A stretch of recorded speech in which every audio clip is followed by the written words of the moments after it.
Hello guys, let's continue again. Let's see functions in Python.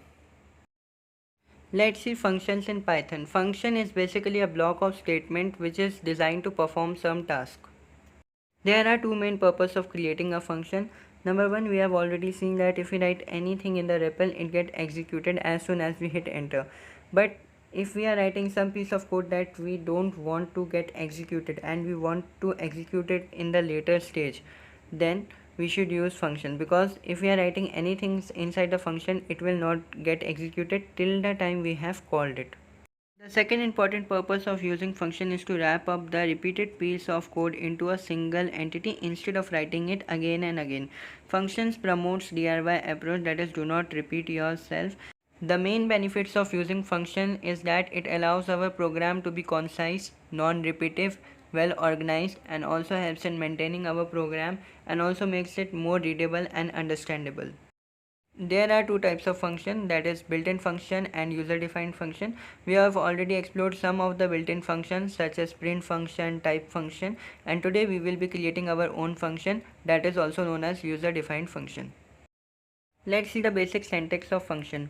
For defining a function, we need to use the keyword def, then give the name of the function, put parentheses in front of it, and then put colon. After that, we have to indent using tab, and then we can put the code under the function.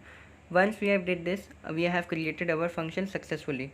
Now to call our function, we need to give the function name, and in front of that we need to put the parenthesis. That's it. After writing this, we can successfully call our function. So now let's have a hands-on practical. So here let's start the Python REPL by giving the command python. Once it is started, I will just write a normal print statement to show you that it gets executed as soon as I hit enter. So you can see the output on the screen. Now I will be defining a function using the syntax that we have discussed earlier. I will write 2 or 3 print statements in it. The print statements are indented using tab here because we are inside the function body right now. As soon as I hit double enter to exit from the function, the print statement will not be printed on the screen. I am going to write another print statement as the normal way we did to show that it will be still running. So as I hit enter, it's working fine. Now to execute the statement inside the function, we will just call the function by giving the function name and putting the parenthesis. So now you can see the output on the screen. Thank you for watching my video. That's it for this video. My new videos will be uploaded soon. Thank you.